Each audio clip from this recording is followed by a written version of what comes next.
sujet qui nous occupe aujourd'hui est la restauration. Je dis bien la restauration, hein, je ne vais pas étudier les clôtures en tant que telles, des clôtures de chœur de notre cathédrale d'Amiens entre 1837 et 1848. En fait, c'est une communication que j'avais préparée en 2022, pour un colloque qui avait lieu à Toulouse et qui réunissait autour des conservateurs des monuments historiques toute une série d'intervenants qui venaient parler des dernières recherches sur les jubés et clôtures de chœur des églises françaises essentiellement, mais on a dû aller un peu au-delà de la France. Et avec la DRAC des Hauts-de-France, on a convenu qu'il serait intéressant de parler des clôtures de chœur d'Amiens, qui sont quand même parmi les mieux conservées de France, et tout à fait exceptionnelles. Clôtures que la DRAC avait fait restaurer, nettoyer, disons, avec des restaurations plutôt légères, il y a une petite dizaine d'années, et qui nous avait permis de faire quelques observations. Ça avait été l'occasion pour moi de rechercher dans les archives départementales et les archives diocésaines eh bien, les documents, s'il en existait, qui auraient pu nous parler de la précédente restauration, celle qui datait de l'époque romantique, entre 1837 et 1848, voilà, 11 ans, qui, une quarantaine d'années après la Révolution française, eh bien, ont eu à cœur de restaurer ces merveilleuses clôtures qui avaient, pour certaines, subi quelques actes de vandalisme durant la Révolution française. Alors, pour vous présenter ces restaurations, je vous présente très rapidement d'abord ces clôtures. Alors, on descend comme ça. Oui, alors, je vous montre l'image que vous connaissez tous, hein, une des 4 clôtures qui subsistent aujourd'hui. Vous voyez bien, c'est clair? Voilà, celle de l'apostolat de Saint-Firmin, premier évêque d'Amiens, clôture qui date de 1490 et qui a été commandée par le doyen du chapitre, qui n'était pas encore doyen à l'époque, mais prévôt, Adrien de Hénancourt. Alors ces clôtures auraient dû être détruites si la logique avait été appliquée à Amiens au XVIIIe siècle. Le XVIIIe siècle et la réforme liturgique, les réformes liturgiques consécutives au Concile de Trente, qui se termine à la fin du XVIe, hein, mais il faut du temps pour que ça s'applique dans le royaume de France, dans les cathédrales en tout cas, eh bien, voulait que les chœurs des églises qui étaient clos depuis le Moyen-Âge soient ouverts, avec une possibilité accrue pour les fidèles de voir l'autel. Et les chanoines d'Amiens, qui étaient assez conservateurs, se sont opposés, pour partie en tout cas, à la démolition de ces clôtures. Et les 4 clôtures qui nous intéressent ont été conservées parce que les chanoines souhaitaient absolument conserver l'intégrité de leur style, dont ils étaient très fiers, et on le comprend. Alors un conservatisme liturgique a permis à ces chefs-d'œuvre de subsister jusqu'à aujourd'hui. La logique aurait voulu que tout ceci fût détruit. Durant la Révolution française, la cathédrale n'eut pas à souffrir de trop importants actes de vandalisme. Si le trésor a été envoyé à la fonte, la sculpture des portails ainsi que le mobilier à l'intérieur est sorti indemne de la tourmente. Seule l'orfèvrerie a été complètement liquidée. Ça faisait partie de la conférence du mois dernier. Il faut quand même signaler qu'en 1793, la clôture de Saint-Firmin, celle que vous voyez pour moitié ici, avait été touchée par quelques actes de vandales, alors pas des Picards, rassurez-vous, des Flamands qui venaient de Lille, se sont à coups de sabre et de pique acharnés sur la clôture de chœur du côté sud. Alors, quelles ont été les sources qui m'ont permis de refaire cette histoire de travaux de restauration qui sont très bien documentés? D'abord, les archives départementales de la Somme, fort bien classées pour la série V, qui est la série des cultes sous le régime concordataire entre 1801 et 1900, jusqu'à 1910 hein, à peu près, même si le concordat est rompu en 1905. Eh bien, les archives départementales conservent dans la sous-série 3V, qui concerne l'administration des cultes et plus particulièrement l'entretien des bâtiments diocésains et les grosses réparations à mener, l'ensemble des pièces concernant ces chantiers. 2 liasses, 3V23 et 3V24. Vous pourrez toujours aller les consulter sur place.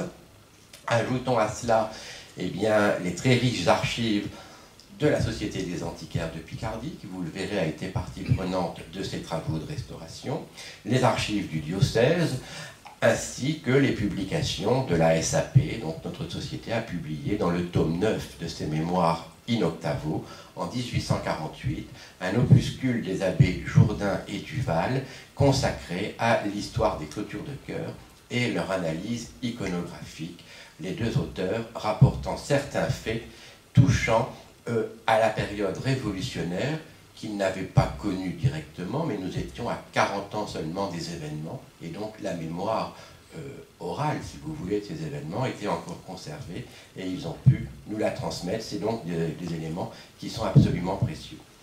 Il aurait fallu que je consulte, mais je ne l'ai pas fait, je vous le dis tout de suite parce que je n'ai pas eu le temps, la série F19 consacrée à l'administration des cultes aux archives nationales, qui doit avoir la correspondance analogue à celle que nous avons déjà aux archives départementales, mais qui pourrait avoir quelques pièces complémentaires. J'essaierai de m'y rendre pour la publication. Alors les clôtures actuelles que vous voyez ici, la première, en remplacent certainement de plus anciennes qui dataient du XIIIe siècle et dont nous ne connaissons rien, si ce n'est qu'elles existaient. Il y avait des stalles au XIIIe, il y avait donc des clôtures au XIIIe, et les clôtures ont été... Pardon, j'essaie de... Voilà, les clôtures ont été intégralement refaites au commencement, enfin à la fin du XVe et au début du XVIe. Sur cette image, qui est une image que nous conservons ici au musée de Picardie, c'est le dessin d'Yves Saint-Marc qui date de 1727 et qui vous montre l'entrée du chœur avant les grandes réformes liturgiques du milieu du XVIIIe siècle.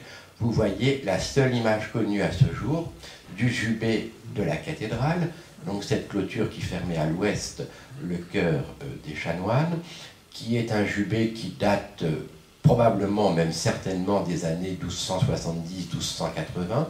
Une chose est certaine, c'est qu'il est en place en 1291, et dont vous avez des fragments merveilleux conservés dans les collections du musée à 50 mètres de nous. Ce jubé a été démoli, remplacé par un nouveau jubé, remplacé par un mur actuel, mais il vous montre qu'il était intimement lié aux clôtures qui sont conservées aujourd'hui. Donc on refait les clôtures à l'initiative d'Adrien de Henencourt en 1490.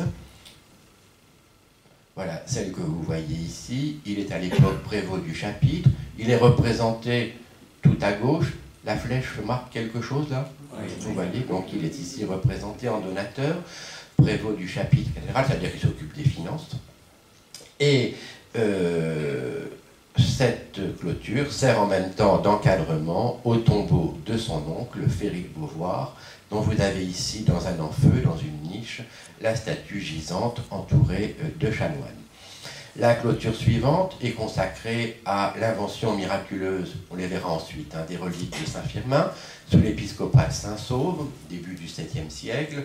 Ça vaut le coup d'en parler aujourd'hui. Nous sommes le 13 janvier, et le 13 janvier est la date anniversaire dans le calendrier liturgique amiénois de l'inventio et de la translatio, c'est-à-dire de l'invention, de la découverte et de la translation des reliques de Saint-Firmin. C'était une fête majeure de l'année liturgique à Amiens. Autrefois, c'est un peu tombé dans l'oubli actuellement. Donc la travée suivante a été faite par Adrien de Henencourt, qui était cette fois-ci doyen du chapitre, entre 1527 et 1532. Et nous savons par son testament, qui date de 1527, que cette clôture était déjà en construction lorsque le testament a été rédigé et qu'elle a été achevée 2 ans après sa mort, donc il est mort en 1530. Autour figure toute une série de médaillons qui racontent l'enfance. Voilà, je vous montre des détails de cette clôture, l'enfance et l'apostolat de Saint-Firmin. Je vais revenir à un plan plus ancien, celui que vous voyez ici, qui date lui aussi de 1527, pour vous situer ces clôtures. Elles sont ici et là. Et puis dans la travée suivante, la porte qui nous sert aujourd'hui d'entrée à la cathédrale, et qui a disparu, existait donc toute une série de reliefs, une tourelle d'escalier qui permettait d'accéder au-dessus des stalles à la chambre du guidon, qui était le gardien de nuit de la cathédrale, et qui était décorée de statues des docteurs de l'Église et d'une série d'apôtres. Il y en avait 6 de ce côté-ci. Voilà. Suivaient ensuite des tombeaux qui étaient situés, j'ai perdu ma flèche, qui étaient situés ici et là. Tombeau de l'évêque Pierre Versé, tombeau de l'évêque François de Halluin. Celui-ci n'était pas de petite dimension, hein. Il faisait 17 mètres de hauteur, ce qui n'est pas rien, et qui est mort en 1538. Et puis, dans le pourtour du chœur, donc là où vous avez l'ange pleureur aujourd'hui, existait toute une série de clôtures consacrées à la vie de Sainte-Anne, qui datait du début du XVIe, des Saint-Fuciens, Victorique et Gencien, qui dataient de 1552, d'autres tombeaux d'évêques et de chanoines, et ici en face des grands tombeaux, côté nord, eh bien, les tombeaux de l'évêque Jean de Lagrange, dont les fragments sont au musée, de l'évêque Jean de Boissy, les fragments sont au musée, et tout ceci a été démoli au XVIIIe siècle pour faire place aux grilles que nous connaissons. Et puis la porte latérale nord du chœur était ornée des 6 autres apôtres qui n'étaient pas du côté sud, et d'autres saints dont je vous passe l'identité. Et puis bien ensuite, sur le côté nord, bien connu de tous, eh bien les épisodes narrés sur les clôtures qui racontent la vie de Saint Jean-Baptiste, sa mission, l'annonce de l'arrivée du Messie et son martyre. Je ne détaille pas davantage, nous verrons les images dans quelques instants. Alors à quoi servaient ces clôtures? Elles servaient à séparer l'espace ouvert au public de l'espace réservé au clerc, c'est une évidence. Mais outre la fonction de séparation, elles avaient aussi une fonction d'instruction, ou une fonction qui permettait aux pèlerins de cheminer vers la vénération des reliques, et en particulier à Amiens, 2 reliques majeures, celle de Saint Firmin le Martyr, la plus importante de toutes, et celle de Saint Jean-Baptiste, que vous connaissez bien, le chef de Saint-Jean, rapporté à Amiens en 1206. Eh bien, la clôture sud, celle qui raconte donc la vie de Saint Firmin, eh bien, nous raconte son histoire. Donc les fidèles qui entraient de ce côté étaient amenés à suivre épisode par épisode l'entrée de Saint Firmin dans Amiens, les conversions, les baptêmes, son arrestation, sa décollation, et ensuite suivait l'histoire de ses reliques pour finir avec la présentation de la châsse que nous verrons également en photographie, châsse qui était présentée en images tridimensionnelle, juste avant que les fidèles ne puissent venir prier devant cette même châsse, située derrière le maître-autel, la vraie châsse cette fois-ci, en or, qui datait du tout début du XIIIe siècle, des environs 1200 à peu près, et qui est un des chefs-d'œuvre de l'orfèvrerie, malheureusement détruit durant la Révolution française. Quant à la clôture opposée, celle du côté nord, consacrée à Saint Jean-Baptiste, eh bien, elle est en relation directe avec le culte de Saint Jean, qui occupe dans notre cathédrale le côté nord, puisque la salle du trésor était autrefois du côté de l'évêché. C'est là qu'était conservée la précieuse relique, qui quittait la trésorerie 2 fois par an pour être exposée à la tribune du Jubé, le 24 juin, jour de la naissance de Saint Jean, et le 29 août, jour de sa décollation. Et aujourd'hui encore, ces 2 dates sont des dates importantes dans la liturgie amiénoise. Alors que s'est-il passé en 1793? Plusieurs auteurs, Jean Baron, qui a été publié par les antiquaires, les abbés Jourdain et Duval, rapportent que ce sont des Lillois qui commirent les graves destructions à la clôture sud en 1793. Ils nous disent que les Vandales firent tomber avec leurs sabres de nombreuses têtes et membres, alors des bras, des jambes, rarement un personnage entier. Et Jourdain et Duval précisent que l'on doit au maire d'Amiens, Louis-Alexandre Lescouvet, bien connu lui aussi, et à l'abbé Lejeune, le fait que le vandalisme ait été limité. On lisait encore, nous rapportent Jourdain et Duval, dans la première moitié du XIXe siècle, sur le montant de la porte d'accès à la sacristie, malheureusement la pierre a été changée, une inscription gravée à l'aide d'un poinçon, je vous la cite, « Les républicains lillois ont trouvé de toute indignité de laisser dans un temple de la raison tant de hochets du fanatisme signé Dubois, 2e année républicaine. Donc on a un témoignage quand même heureusement relevé par nos historiens, puisqu'aujourd'hui, cette gravure a disparu. En tout cas, je n'ai jamais réussi à la retrouver.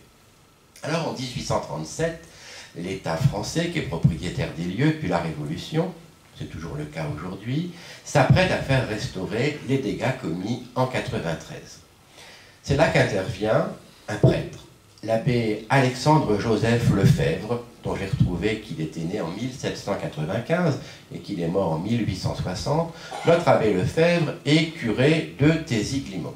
Et il écrit à Dusvel, à Saint-Dusvel, qui est avoué à la cour d'appel d'Amiens et qui est membre de sociétés savantes. Et notre abbé écrit aussi à la Société d'archéologie du département de la Somme, qui va bientôt s'appeler Antiquaire de Picardie, eh bien qu'il a eu une information d'un certain monsieur Paris père, qui lui dit avoir caché les fragments des histoires de Saint-Firmin, de Saint-Sauve et de Saint-Jean-Baptiste, qui avaient été brisés par les révolutionnaires dans une fosse creusée par lui dans l'impasse des Soufflets, c'est-à-dire la rue Joron, l'impasse Joron aujourd'hui, sur le flanc nord de la cathédrale, et que, eh bien, il se propose d'en indiquer l'endroit. Alors il écrit au préfet, aux antiquaires, bref, tout le monde s'active, mais je n'ai trouvé dans la documentation aucune mention de quelques découvertes qui soient dans l'impasse des Soufflets, dans l'impasse Joron. Avis aux amateurs aujourd'hui, au service de l'archéologie. Ce serait bien de retourner un peu le terrain ici ou là. Oh, c'est assez facile à voir où. Hein. Ce sera vraiment le long de la cathédrale, puisque le reste était occupé par des constructions. Et il est probable qu'on y retrouve un jour ou l'autre eh bien, les fragments brisés durant la Révolution. Je vous rappelle qu'on a retrouvé, il y a 2 ans, les fragments du jubé Notre-Dame de Paris, brisés en 1705, sous le pavement de la croisée du transept. Donc il est toujours permis d'espérer des découvertes de ce type. Donc pas de fouilles, pas de découverte des fragments manquants. La restauration des clôtures est entreprise en 1837 et on confie la maîtrise d'œuvre à François-Auguste Chessé, architecte du département de la Somme, qui est un homme qui a déjà pas mal d'expérience. Il est né en 1781, donc vous voyez qu'il a, quel âge a-t-il, 40 plus 20, oui, pratiquement 57 ans à peu près. Et c'est lui qui est chargé par le préfet, qui dirige tout ce monde, de la maîtrise d'œuvre. Et dans une lettre au préfet, datée du 7 août 1837, Chessé rappelle tous les travaux importants qui ont été menés à l'extérieur de la cathédrale depuis plusieurs années, mais qu'il y a encore à l'intérieur beaucoup de choses à faire et qu'il conviendrait pour les faire que soient recrutés eh bien, des artistes capables de se livrer à ce genre de restauration.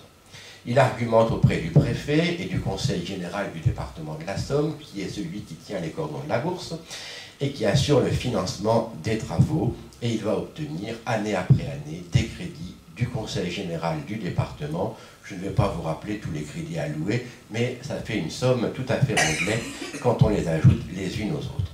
Et puis il rapporte que les clôtures de chœur d'Amiens sont parmi les œuvres d'art les plus intéressantes de la fin du Moyen-Âge, que l'on doit à des artistes qui étaient inspirés par les disciples des écoles flamandes de Jean van Eyck ou de Quentin Messe. On francise les noms à l'époque, un Métis si vous voulez, et on place ces clôtures et leurs peintures dans la continuité, ce qui n'est pas complètement faux d'ailleurs, de la peinture flamande du début et du milieu du XVe siècle, et que les costumes qui sont représentés eh bien, nous permettent de connaître les riches modes vestimentaires de cette époque, de la fin du Moyen-Âge. Il nous dit que les têtes, surtout, offrent une grande variété et vérité d'expression, chacune à son genre, avec leur physionomie, et que ce ne sont pas des formes banales adaptées par certains sculpteurs de la même époque, qui ne savaient reproduire qu'un type de convention, mais qu'on a ici des éléments qui sont garnis de toute beauté. Ces sculptures, dont ils affirment qu'ils ont été, ils sont bien renseignés quand même nos historiens de l'époque, à la fin du XVe siècle, vers 1489, en effet c'est 90 et années suivantes, ne sont pas que de simples bas-reliefs, mais des groupes de figures dont les premières ou celles du premier plan sont en haut relief et même en ronde bosse, les secondes et troisièmes plans en demi-relief et les dernières en bas relief, elles-mêmes appuyées sur un fond peint représentant des vues ou des monuments de la ville. Il nous rappelle les destructions et surtout l'effet empoussiéré accumulé par des années et des années sans entretien véritable qui fait que les couleurs sont à peine visibles sur le monument en question. Il estime la dépense à 6 000 francs pour la restauration des sculptures. Alors, ne me demandez pas ce que ça ferait en euros d'aujourd'hui, c'est absolument impossible de convertir. Il y a des gens qui s'amusent à des conversions, franchement, je me demande toujours d'où ils sortent leur tableau de conversion, mais ne cherchons pas à le faire, ça n'aurait aucun intérêt. Le Conseil général vote le budget de 3 000 francs qui vient s'ajouter à la somme donnée par l'État. Encore faut-il trouver des artistes capables. Eh bien, parmi les artistes recommandés, Chaussé en retient 3. Il retient Théophile Caudron, qui est picard. Il est né à Combles en 1805, il meurt en 1848, et on vante de Caudron les restaurations qu'il vient de réaliser à Paris, à l'église Saint-Méry, que vous pourrez voir, près du centre Georges Pompidou. Le portail est de sa main. Il a réalisé également de très belles restaurations qui sont louées à Cathédrale de Bourges quelques années plus tard, entre 1840 et 1842. Et il a réalisé, à titre d'essai, pour qu'on lui confie le travail, on lui fait faire quand même un essai, eh bien, un des médaillons de la vie de Saint-Firmin qui reçoit l'approbation du préfet. C'est bon, il est engagé. 2 autres artistes se présentent, nous dit Chaussé, en seconde ligne. Il s'agit de messieurs les frères Dutoit, artistes de cette ville, je cite Chaussé, qui sont remplis de zèle et très laborieux.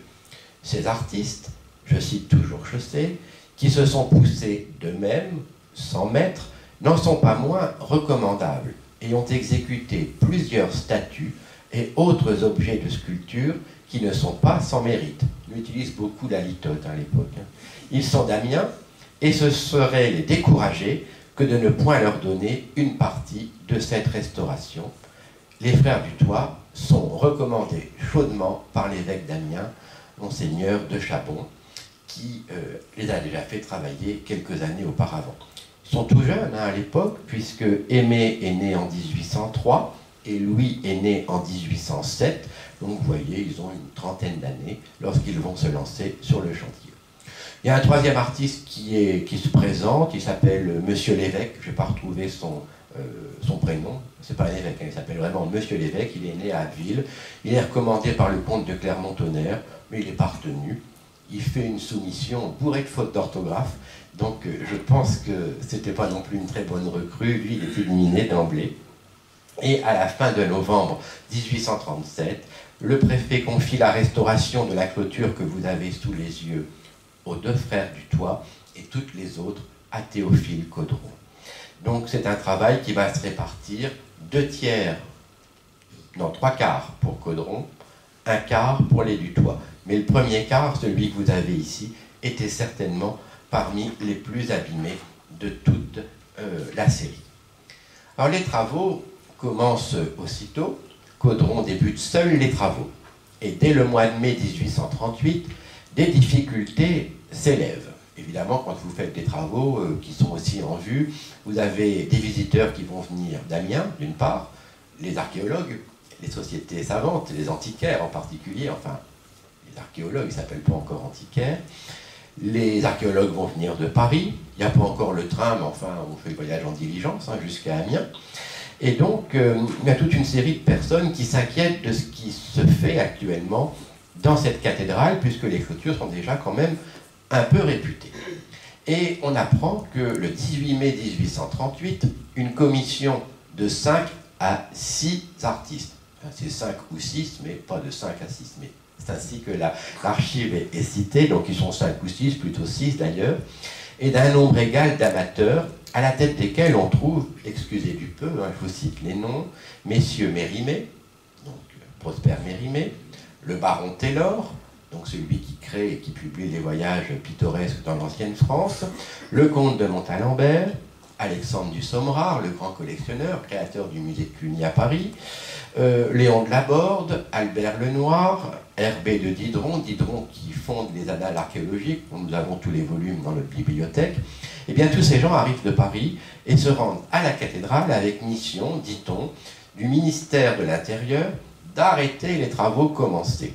Cette mesure d'arrêt des travaux avait été ordonnée par suite d'une lettre qu'aurait reçue le ministre de l'Intérieur, je ne sais pas qui a écrit la lettre, mais enfin, j'irai voir si je la retrouve, et que les travaux étaient confiés à des mains inhabiles qui détruiraient ce que le temps avait épargné de ces jolis reliefs, dans l'impossibilité qu'elles étaient de les restaurer, et que la restauration aggravait l'état des mutilations existantes. Ces messieurs sont donc partis visiter les travaux de M. Caudron, les seuls qui étaient commencés. Du Toit n'avait pas encore commencé à travailler, et ils ont quitté le chantier après avoir exprimé, nous dit-on dans la lettre de Chaussée, eh bien, le désir de les voir continuer avec les soins et le talent qu'ils y ont trouvé. Eh bien, autrement dit, la lettre de dénonciation qui disait que le travail était fait n'importe comment n'était pas une lettre très bienveillante, c'est le moins qu'on puisse dire, et la commission d'experts, appelons-la ainsi, eh bien, constate que les travaux sont fort bien réalisés. Et là, Chaussée s'adresse au préfet, dénonçant bien les calomnies dont il fait l'objet, et il dit, voilà ce qu'il écrit, « La malveillance à mon égard, ou le dépit d'artistes dont l'ambition est déçue, ceux qui n'ont pas eu marché en gros, eh bien, ont pu seuls imaginer l'odieuse calomnie que la justice de Monsieur le ministre a su confondre, et qui s'attaquait à la fois à l'artiste principal, M. Caudron, et à vous, Monsieur le Préfet, qui avez fait ce choix, et à moi qui suis chargé de diriger les travaux. » Et donc là, Chaussée nous dit que pour couper court à toute polémique, eh bien, il fait signer des marchés en bonne et due forme, avec cahier des charges, dans les procédures qui existent toujours aujourd'hui, hein, aux artistes Caudron et du Toit, qui vont pouvoir ainsi travailler de manière beaucoup plus libre. Le ministre de l'Intérieur écrit au préfet et lui rappelle en tout cas qu'aucun travaux concernant la cathédrale ne peut se décider sans qu'il ait donné son approbation. Tout doit remonter à Paris pour les travaux réalisés à Amiens. Tout rentre dans l'ordre, et puis le journal de l'instruction publique, dont nous conservons une coupure, journal tout à fait sérieux, hein, journal officiel, journal général de l'instruction publique et des cours scientifiques, publié le 30 mai 1838, eh bien, reconnaît que les travaux sont plutôt bien réalisés. C'est là qu'il faut se méfier de la presse, parce que je vais vous lire l'article, ils écrivent n'importe quoi. En gros, ils modifient les noms des artistes, ils attribuent aux uns ce que font les autres, et ils voient même des travaux faits par certains qui n'ont pas encore commencé. Je vous lis l'article en question pour le petit morceau. Donc on aurait que cette source, vous voyez qu'il faudrait être quand même très méfiant. L'article nous dit que les travaux de M. Du Toit, d'abord il n'en cite qu'un, et puis il l'écrit très mal, sculpteur, assisté de M. Gaudron, il l'appelle Gaudron au lieu de Caudron, sont assez bien exécutés dans le style de la sculpture ancienne, et le comité espère qu'ils continueront avec un aussi heureux résultat.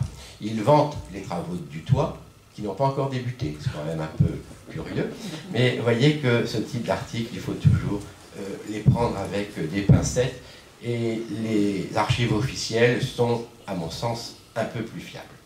En août 1938, c'est-à-dire qu'il a commencé en mai 1938, et bien en août 1938, Caudron a achevé la restauration de la deuxième clôture de Saint-Firmin, et les du Toit viennent de commencer celle de l'apostolat du Saint, celle que vous avez sous les yeux, et l'architecte les presse de terminer avant l'hiver. C'est pas la meilleure saison, elle est très redoutée évidemment encore aujourd'hui des restaurateurs à cause du froid et de l'humidité qui règnent dans la cathédrale et qui empêchent de travailler convenablement et qui empêchent les mortiers de bien sécher. Le procès-verbal de réception est rédigé le 21 décembre 1838 et le préfet nomme une commission pour juger des travaux qui ont été réalisés, et dans cette commission, il y a essentiellement des membres de la toute jeune société d'archéologie du département de la Somme, autrement dit les antiquaires de Picardie.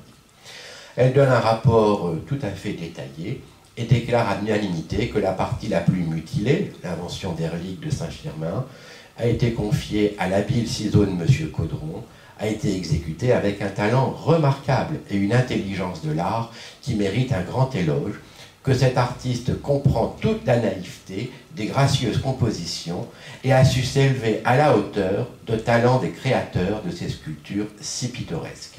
Pour la partie donnée à M. Dutoit, elle reconnaît que le travail est d'une exécution aussi heureuse que satisfaisante et elle se plaît à lui décerner une part d'éloge non moins égale vu les nombreuses difficultés qu'il avait eues à vaincre.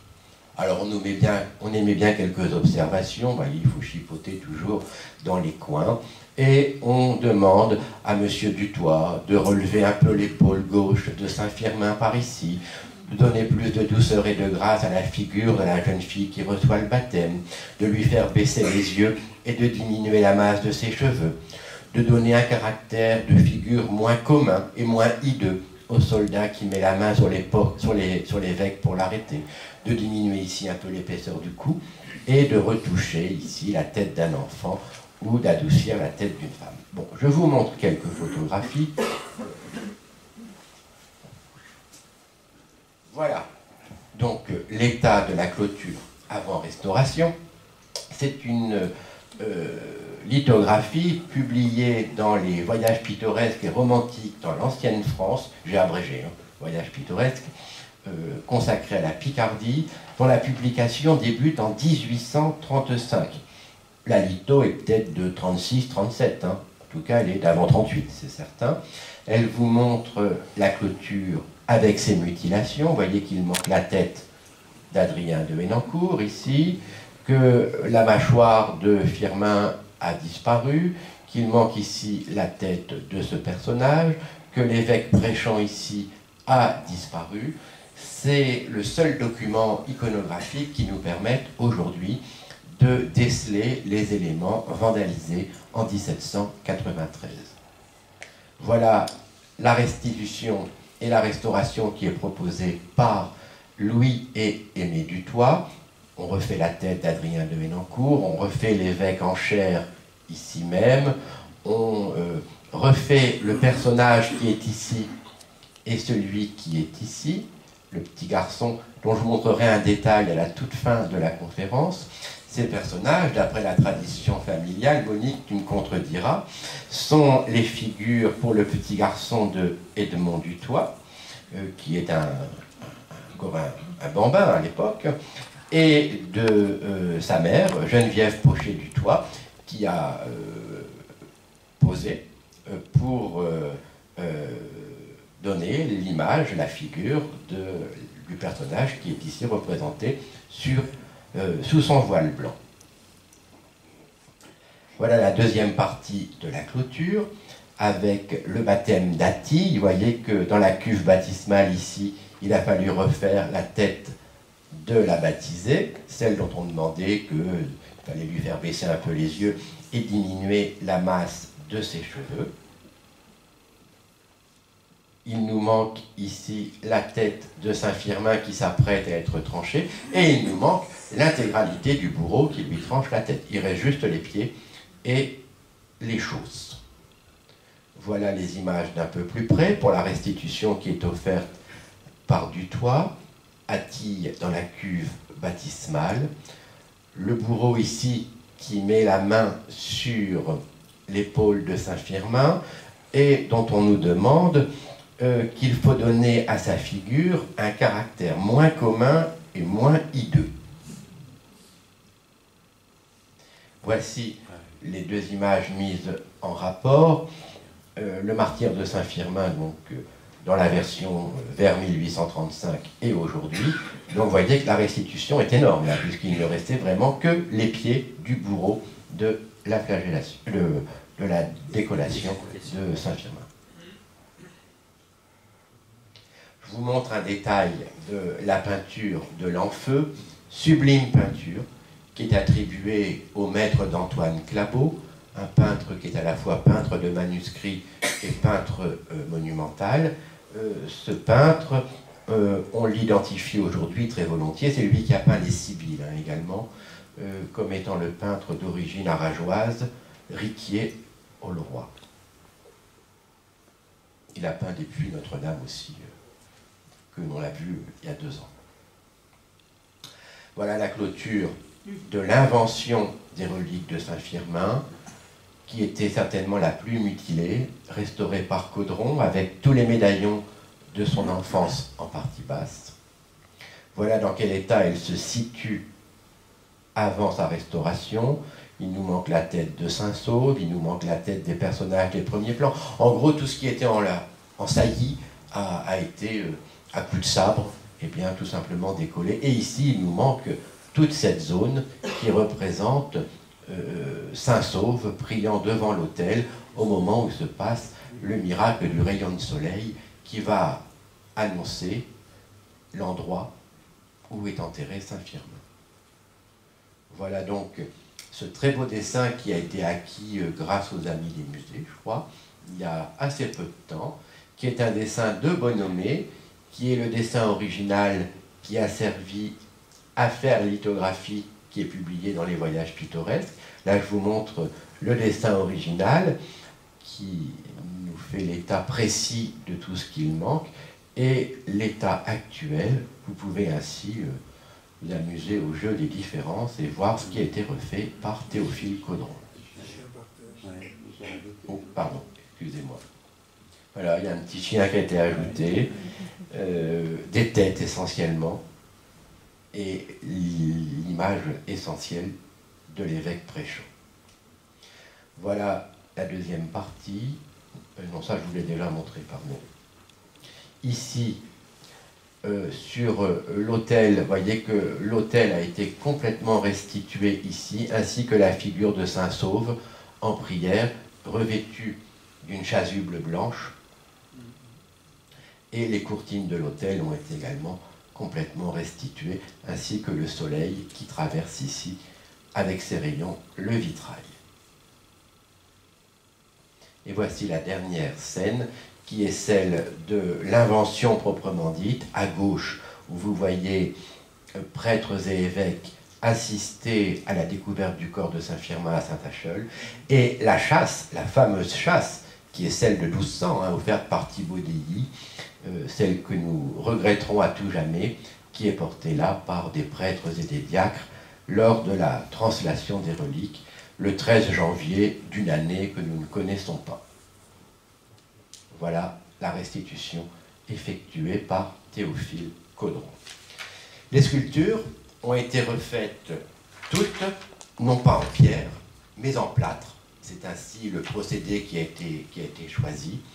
Et avant même de passer à la deuxième partie de la restauration, qui sera plus rapidement brossée, eh bien, on pense à faire réaliser une barre d'appui, celle que vous avez là au premier plan, qui date de 1839 et qui maintient le public à une distance d'1,20 m du mur pour éviter qu'il ne vienne pas, le passage des mains, abîmer ce qui... Cette barre est tout à fait bien faite, parce qu'aujourd'hui, elle rend encore tous les services pour lesquels elle a été conçue.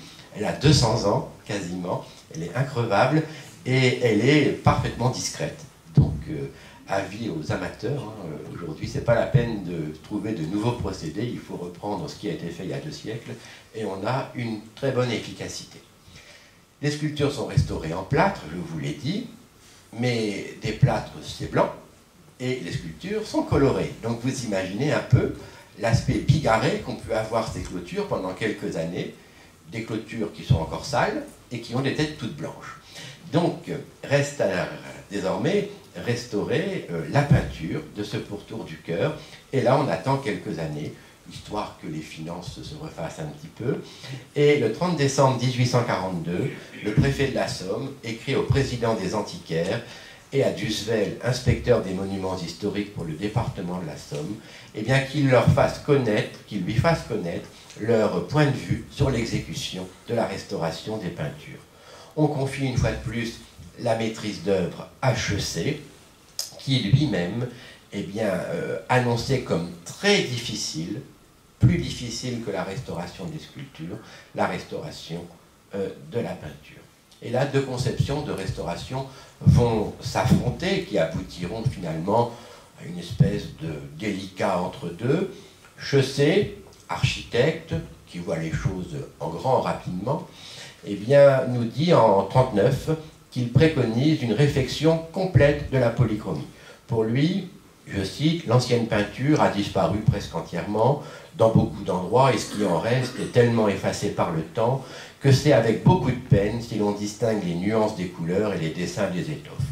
C'est ce qui me fait pencher pour le renouvellement complet de la peinture, en observant toutefois donner à cette peinture le ton d'une composition qui date de plusieurs siècles. » En gros, on fait du faux vieux.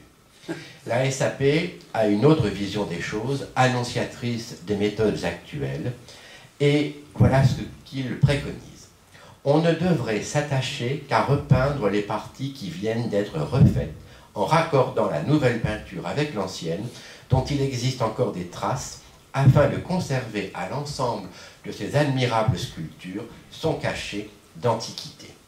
Dusvel, inspecteur des monuments historiques, leur emboîte le pas, et dans une lettre du 12 janvier 1843, il nous dit la chose suivante. Je pense qu'il serait à propos de peindre les parties neuves de ces bas-reliefs le plus tôt possible. On consoliderait ainsi, à l'aide de la peinture, les restaurations en plâtre déjà faites à ces bas-reliefs, et les regards ne seraient plus frappés du peu d'ensemble qui règne entre les parties neuves et celles qui ont conservé leurs peintures anciennes. Et il préconise une chose très importante. Avant de commencer les travaux, il serait nécessaire de nettoyer avec le plus grand soin ce qui reste de l'ancienne décoration, afin d'accorder les nouvelles teintes avec les anciennes peintures, ainsi rendues à tout l'éclat qu'elles peuvent recouvrer. En gros, sous la crasse, il y a peut-être des merveilles, et il serait bon d'aller voir les choses de près. Finalement, c'est cette vision des choses qui est retenue par le préfet de la Somme dans l'intérêt de la conservation des peintures anciennes et pour faire disparaître toutes les bigarrures. Nous sommes non pas dans un musée qui présente des œuvres qui peuvent être partiellement ruinées, mais dans une église qui est un édifice qui vit, où la liturgie est célébrée tous les jours. Il n'est pas question de laisser en place des sculptures mutilées avec des peintures bigarrées. Donc il est absolument indispensable, c'est encore la théorie qui prévaut aujourd'hui dans un lieu de vie, de montrer les choses dans un état parfaitement acceptable. Et en cela, les restaurateurs d'il y a 2 siècles nous ont montré la voie qui est toujours la nôtre aujourd'hui en matière de restauration des monuments historiques.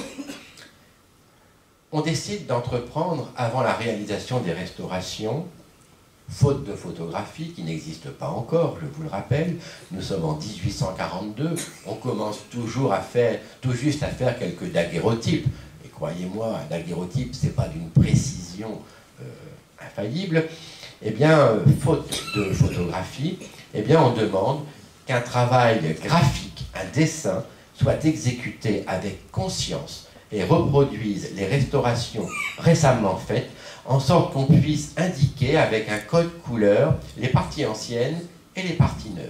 En gros, faire ce qu'on appelle aujourd'hui la critique d'authenticité d'une œuvre d'art.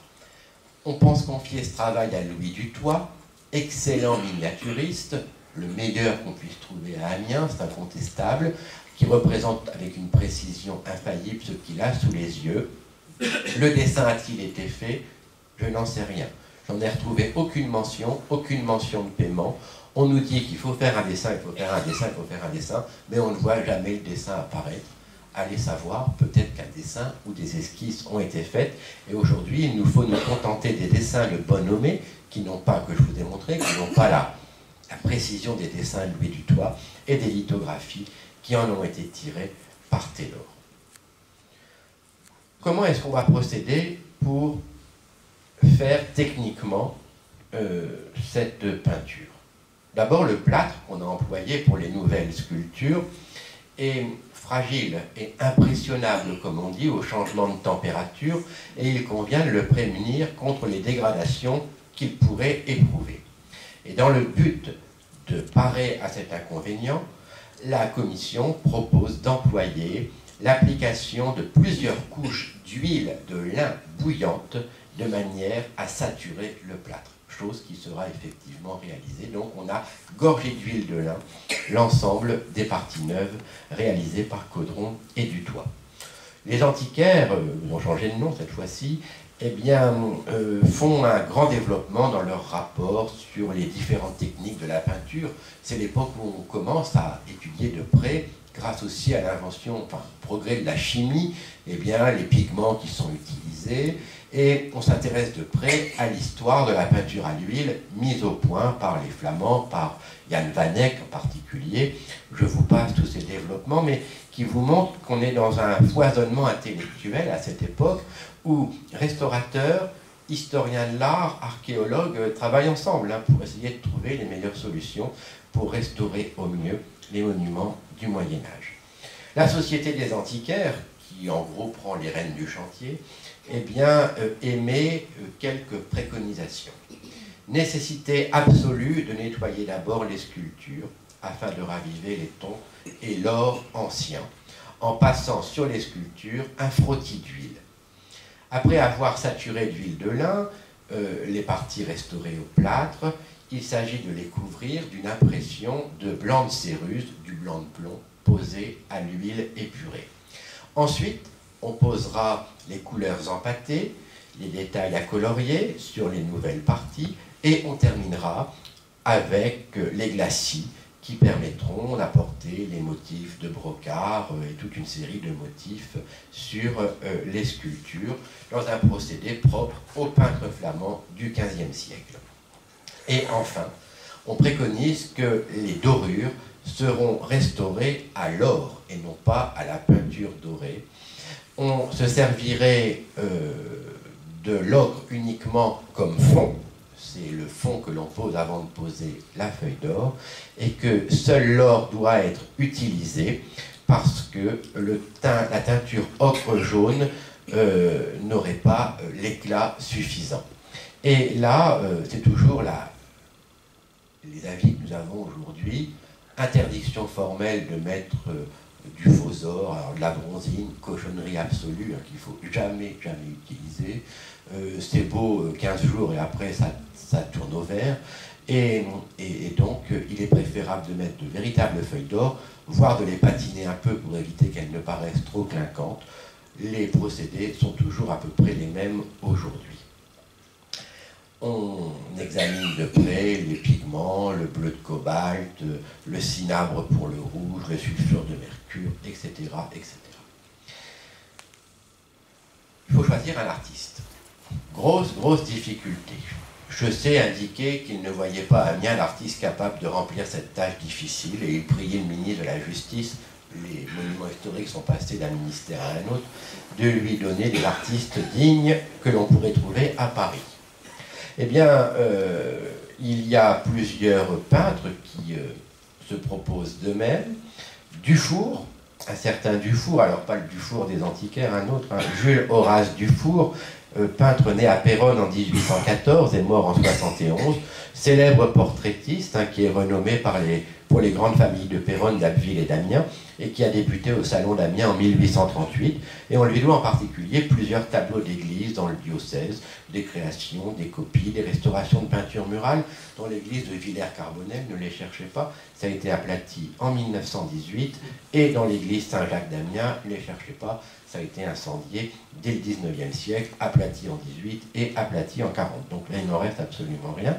Et en 1841, notre Dufour réalisera la 12e station du chemin de croix qu'on peut toujours voir à la cathédrale. Dufour n'est pas retenu. Il y a un certain Feuchère, qui est peintre d'histoire établi à Amiens, et un certain Dussens de Paris, qui ne sont pas retenus davantage. Et c'est finalement Désiré Lebel, qui est né en 1809 à Amiens et qui est le père du peintre amiénois plus connu qui est Edmond Lebel. Il y a une rue qui porte son nom à Amiens. C'est finalement Désiré Lebel qui est retenu pour assurer la restauration des peintures le 24 juin 1844. On lui fait faire un essai sur un médaillon et on lui fait commencer la restauration par la clôture que vous avez sous les yeux, celle qui était le moins abîmée, le mieux conservée, celle de la vie et du martyre de Saint Jean-Baptiste. Les travaux de Lebel suscitent une intense surveillance de la part des antiquaires de Picardie et des archéologues. Les critiques sont nombreuses, une fois de plus, généralement bienveillantes. Elles n'ont d'autre but que d'améliorer l'aspect des clôtures et le respect des peintures anciennes. En août 1844, après quelques mois de travaux, Chaussé, accompagné des abbés Jourdain et Duval, membres des antiquaires, se rend sur le chantier et émet quand même quelques constatations un peu sévères au préfet. Il constate que le peintre a mis des couleurs neuves sur des peintures anciennes, ce qui était interdit, et une discussion assez vive s'est élevée, je cite Chaussé, « Elle a été désobligeante pour moi, nous dit l'architecte, pour ne plus être exposé à de semblables scènes, permettez-moi, monsieur le préfet, de confier entièrement la restauration des peintures à la commission des antiquaires de Picardie. » Il en a assez, il a envie de jeter l'éponge. Mais à la demande du préfet, Chaussé reste en place, les antiquaires rédigent un nouveau rapport sur la restauration et donnent quelques préconisations à Lebel. Il lui demande d'abord de nettoyer à l'eau pure la clôture, puis avec des jets d'eau un peu plus forts, alors c'est pas le Karcher, n'exagérons pas, mais en tout cas on a des projections avec pulvérisateurs qui permettent de décoller quand même des gros morceaux de crasse. Vous imaginez des dizaines d'années, peut-être un siècle que ça n'a pas été nettoyé, la poussière, la suie des cierges, tout cela s'agglutine dans une espèce de pâte quand même très difficile à attaquer au scalpel. Donc on y va d'abord à l'eau, et puis on y va au scalpel également, et des couches épaisses de poussière qu'on aurait osé attaquer avec un instrument par la crainte de compromettre gravement la décoration, se sont dégagées d'elles-mêmes par ce simple procédé et nous ont révélé des richesses plus nombreuses et moins endommagées que nous ne l'aurions pensé d'abord. L'emploi de l'huile a ensuite ravivé les couleurs et fait ressortir les motifs ornant les sculptures. En gros, c'était en moins mauvais état qu'on ne l'aurait cru, et on peut même dire que les observations faites par les restauratrices aujourd'hui nous laissent penser que les 8/10 des peintures sont les peintures d'origine encore visibles aujourd'hui. C'est quelque chose qui est quand même tout à fait notable. Ça, les rapports récents de restauration nous le montrent. Bref, on raccorde les choses avec l'usage de l'or, comme je vous l'ai dit, et on se refuse aux restitutions non documentées. Vous voyez que sur cette clôture de Saint-Jean, à ces niveaux, vous avez des blasons qui sont laissés en blanc. Voilà. Alors on avait eu le projet de mettre ici les blasons de grandes familles amiénoises qui auraient pu financer, mais comme on n'y connaissait rien, finalement on s'est contenté de les laisser en blanc. Et je vous lis un extrait, puisqu'ils ont une finesse de langue qui est assez jouissif quand on lit ces documents d'époque. On est bien loin de la qualité littéraire aujourd'hui dans nos rapports de ce qui était fait en 1840. Concernant la restitution d'éventuels blasons, la commission des antiquaires repousse les propositions d'y établir les blasons de grandes familles amiénoises. Proposition, je cite, « entachée d'un esprit malheureux de lèse-vérité historique et propre à produire un coupable système d'apocryphe en matière de monuments. » Et là, c'est là que c'est le plus savoureux, c'est bien d'avoir fait des armes parlantes, mais il vaut mieux laisser celles-ci se taire longtemps encore que de s'exposer à les faire mentir. Les armes parlantes sont des armes qui, évidemment, on joue sur les mots ici, et on a donc laissé les 10 blasons en blanc, et ils attendront encore longtemps leur mise en couleur. Le même problème s'est posé là actuellement, en ce moment, pour la restauration des blasons sur l'orgue. On avait fait avec Alain Carlier des propositions pour y mettre les blasons des doyens du chapitre, évêques de l'époque, et finalement la commission des monuments historiques a dit oui, c'est intéressant certes, mais est-ce bien ça qu'il y avait autrefois? Alors on s'est contenté de mettre les blasons de l'évêché et du chapitre, au moins on ne prenait pas de risque, et les autres, on les a gardés dans notre tête, mais on ne s'est pas permis de les restituer aujourd'hui. Vous voyez qu'on agit de la même manière 200 ans après. Eh bien, malgré toutes les critiques, la clôture de la vie de Saint-Jean est restaurée et on se lance sur celle de la vie de Saint-Firmin de l'autre côté, qui subiront encore quelques critiques, mais enfin, en gros, les choses avancent très rapidement.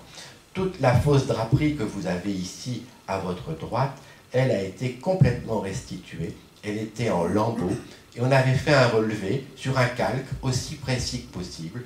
On a fait tomber tout ce qui restait d'ancien, qui ne tenait plus, et on a refait, à partir du calque, la draperie que vous voyez ici. Donc toute cette draperie date des années 1840, mais a été refaite selon le dessin exact qui existait auparavant. Alors elle a vieilli depuis, mais vous voyez que ça a été fait de manière à s'harmonier, comme on disait autrefois, on dirait à s'harmoniser aujourd'hui, avec les parties anciennes. J'ai presque terminé, mais je regarde si... Voilà. Les restaurations sont terminées et la société fait une demande au préfet, une demande tout à fait légitime, celle d'assurer désormais l'entretien régulier de la clôture restaurée. C'est bien gentil de faire de gros travaux coûteux, mais en quelque temps, la poussière retombe. Et voilà ce qu'on nous dit, quelques semaines encore et la poussière va de nouveau ensevelir dans un triste linceul tous ces groupes ravivés par le pinceau. Le balayage des nefs qui se renouvelle chaque semaine, c'est le cas, hein. Tous les vendredis matins, un coup de balai à la cathédrale, donc soulève beaucoup de poussière. Les travaux qui s'exécutent dans les combles, rien ne changeait non plus, causent un mouvement continuel de cette poussière qui infeste les marbres, les boiseries, les dorures, les autels, et qui causera des dommages plus graves encore sur des rondes bosses enluminées. À l'initiative des antiquaires, le préfet écrit à l'évêque d'Amiens pour lui demander de privilégier l'emploi des serpillères humides, comme on le pratique dans les églises de Flandre, qui permettront ainsi d'éviter que la poussière vole en permanence dans la cathédrale. Eh bien, ce sont des procédés tout simples, mais qui permettent d'assurer au moins l'entretien de ces clôtures. Et je tiens à vous préciser que dans son testament, rédigé en 1527, eh bien, Adrien de Henencourt avait pris des dispositions à peu près analogues pour l'entretien des clôtures.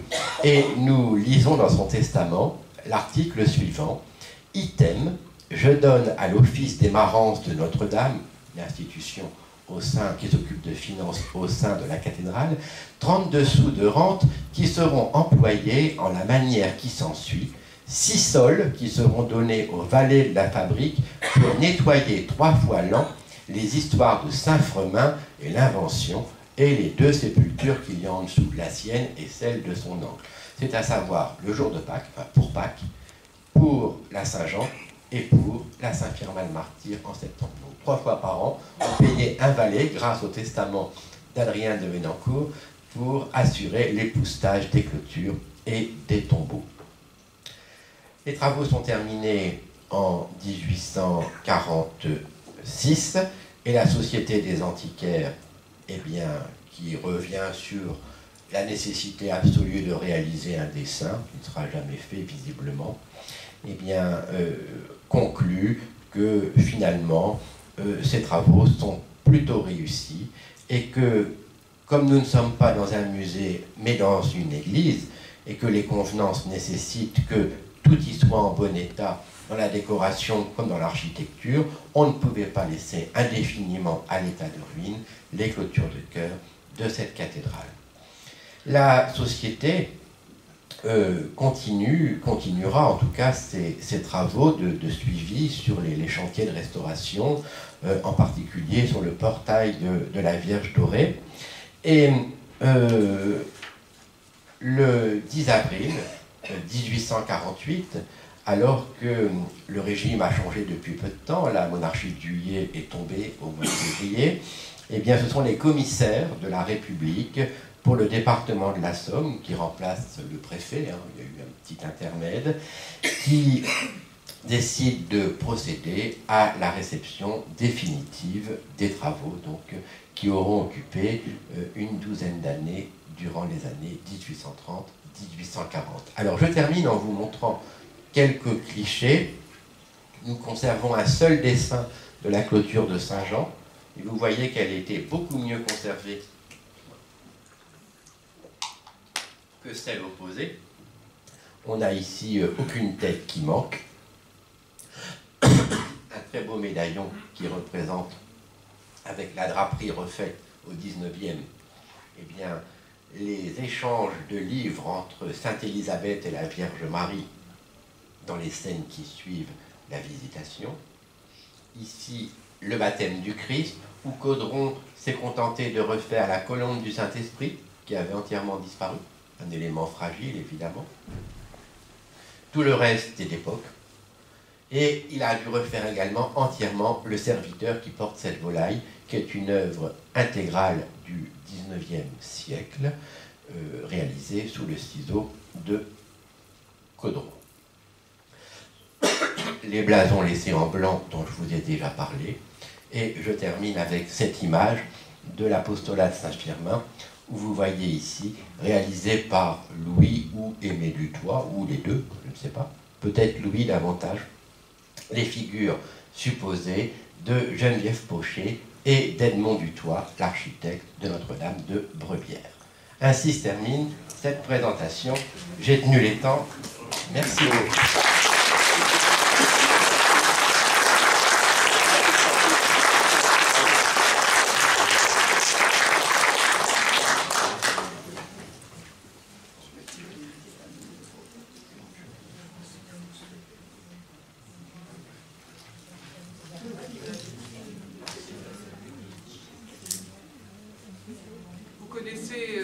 Nos pratiques, donc c'est maintenant le temps des questions.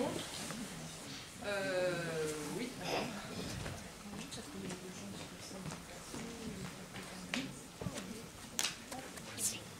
Un très grand merci. Tu soulèves là un problème quand même, la crasse. La crasse, finalement, elle protège.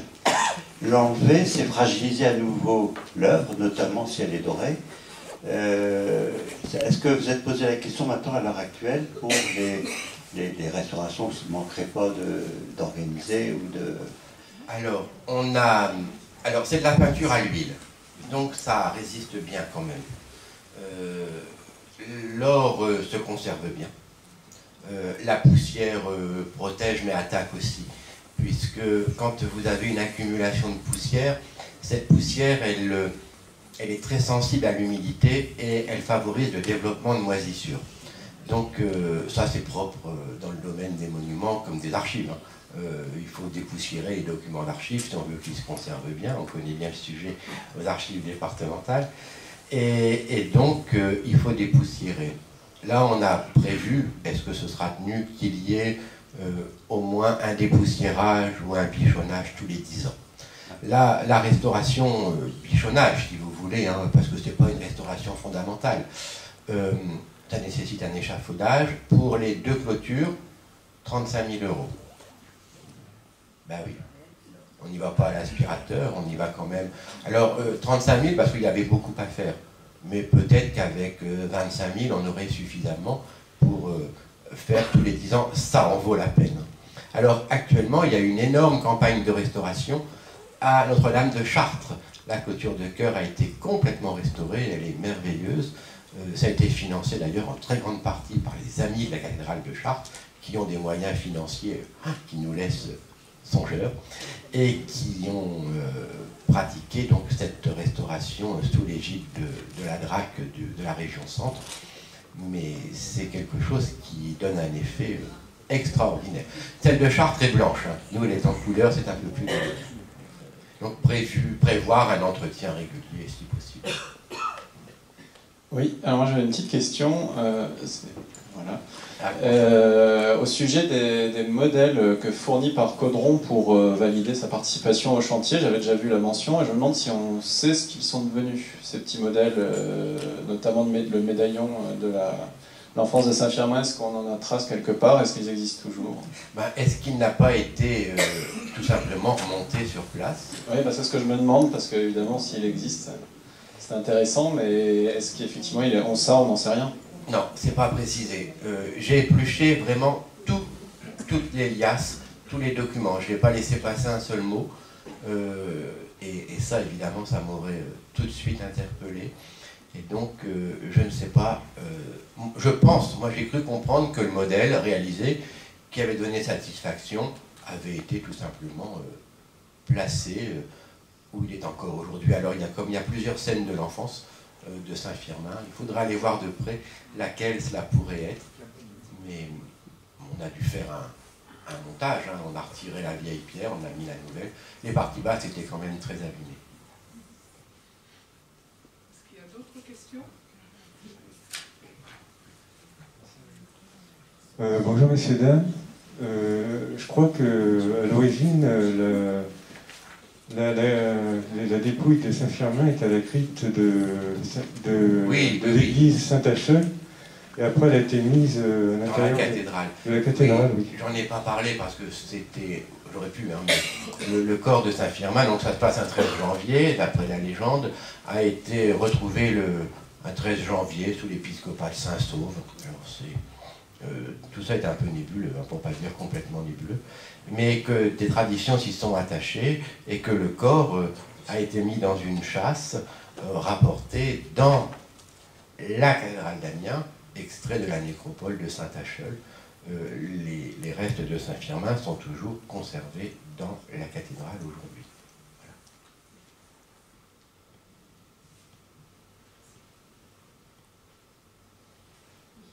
Oui, vous avez esquissé le parallèle entre la clôture de chœur d'Amiens et de Chartres. Oui. Et donc, il y a un parallèle qui a déjà été fait, et un autre avantage, par Huysmans. Dans la cathédrale, qui date de 1898, il dit que les clôtures du chœur d'Amiens sont beaucoup plus belles, plus vivantes que celles de la cathédrale de Chartres. Alors, et il ne tarit pas d'éloges, parlant de leur vivacité, oui. et il ne dit pas qu'elles sont de couleur et les autres blanches. Oui, alors c'est peut-être la couleur qui les rend plus vivantes. Moi, je ne dirais pas que l'une est plus belle que l'autre. Elles sont toutes deux extraordinaires. Celles de Chartres sont postérieures à celles d'Amiens. Et s'il fallait en citer de merveilleuses clôtures de chœur, citons celle de Paris. Celle de Notre-Dame de Paris, qui date du XIIIe et du début du XIVe, qu'on va bientôt retrouver, sont exceptionnelles et très bien conservées. Puisque si le portail parisien a été vandalisé, en grande partie, les clôtures de chœur ne l'ont pas été durant la Révolution. Donc Paris, Chartres, Amiens, on a le trio gagnant si vous voulez. De ce qui reste, parce qu'il faudrait faire la part de tout ce qui a disparu. Tout ce qui a disparu est énorme, énorme. Paris, Amiens, Chartres, je suis d'accord. D'autres questions? Oui. Oui. D'abord, bravo Aurélien. Tu nous as parlé des clôtures du chœur. Oui. Mais est-ce qu'on sait si les clôtures, enfin, ce qu'on appelle clôtures, Oui. qui ne sont pas vraiment de la vie de... Les reliefs du transept. Les reliefs du transept ont été abîmés aussi. Ils ont été un peu abîmés. Alors, dans les documents que j'ai consultés, on pense à restaurer les clôtures, enfin les clôtures, ce ne sont pas des clôtures, mais les reliefs du transept, le temple de Jérusalem et les épisodes de la légende de Saint-Jacques avec le mage Hermogène.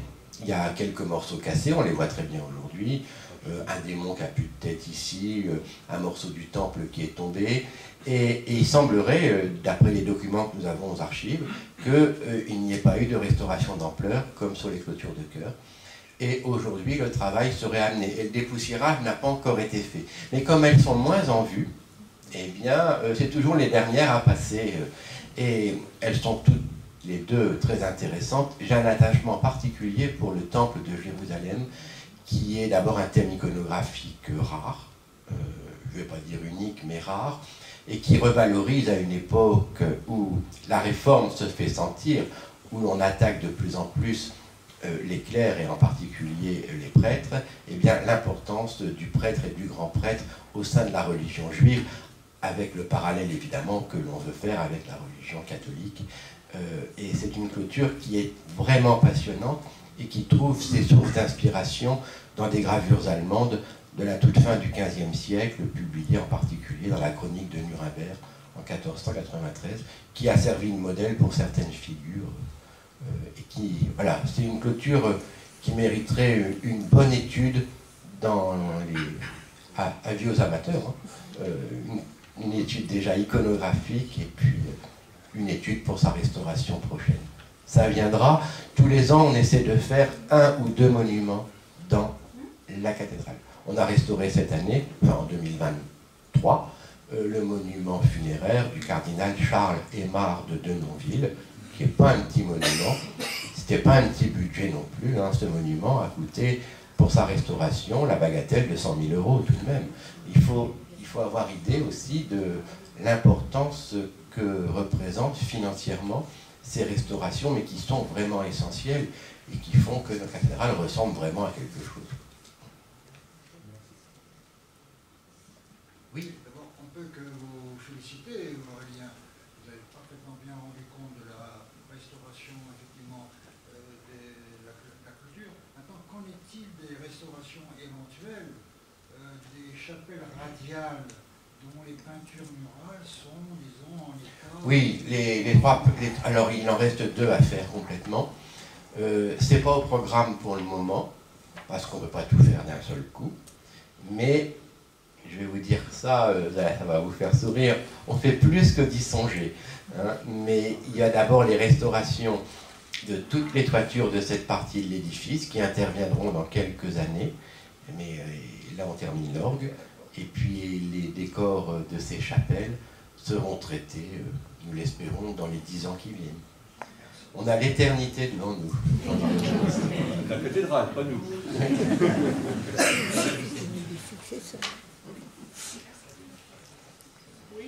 Encore une, Aurélien. Tu nous as montré en document les voyages pittoresques qui dessinaient. Donc, est-ce que ça a été fait uniquement pour attirer l'attention des pouvoirs publics à l'époque, ou bien c'était un itinéraire que ce voyage a été organisé? Grand sujet, les voyages pittoresques. On aimerait bien un jour faire une exposition sur ce thème-là. Ici au musée, le musée a acquis plusieurs gravures, dessins, enfin plusieurs dessins, peintures qui ont servi à faire les lithographies.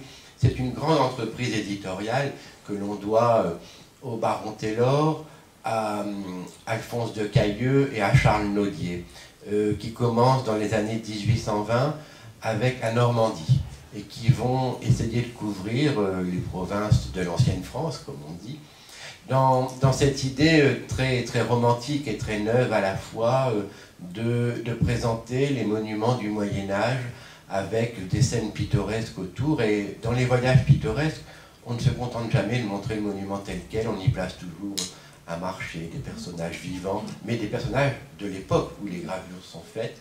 L'aspect pittoresque est essentiel et il permet de diffuser la connaissance de ces monuments importants par la lithographie, qui est un procédé relativement économique. Alors évidemment, ce n'est pas diffusé auprès de tout le monde, mais d'une élite savante, au moins, les voyages pittoresques sont disponibles soit à la planche, soit en volume entier. Et on a les volumes entiers, nous, qui sont conservés ici à la Société des Antiquaires, mais vous trouvez les planches sans aucune difficulté aujourd'hui. Vous pouvez trouver une bonne planche lithographiée des voyages pittoresques pour 20 ou 30 €. Hein. Ce n'est pas des choses délirantes dans leur prix. Et voilà, si vous voulez en trouver, vous allez chez Proutet à Paris, rue Bonaparte. C'est classé par département ou par province. Et vous trouvez là, pour des sommes tout à fait raisonnables, des documents des années 1830 qui décorent très bien à l'intérieur, ma foi. Il y a de très belles choses dans ces voyages pittoresques. On a fait travailler surtout les artistes anglais. Samuel Prout, Bonington a dû travailler pour eux.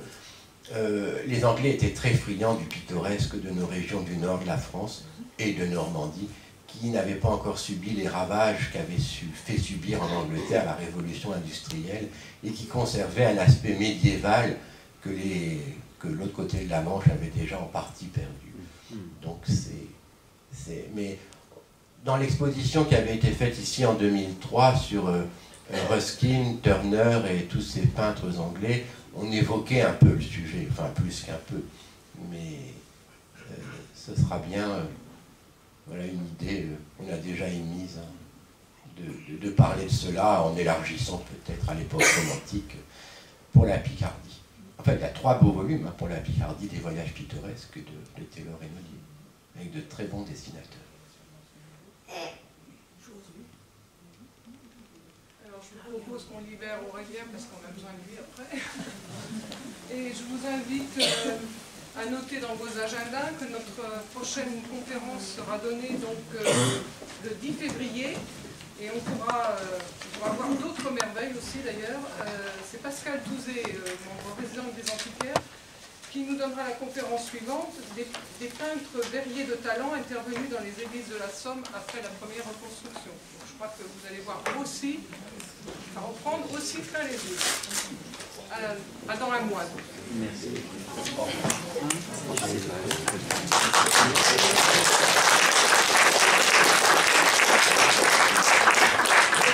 Je vous rappelle que je suis à votre disposition pour les cotisations.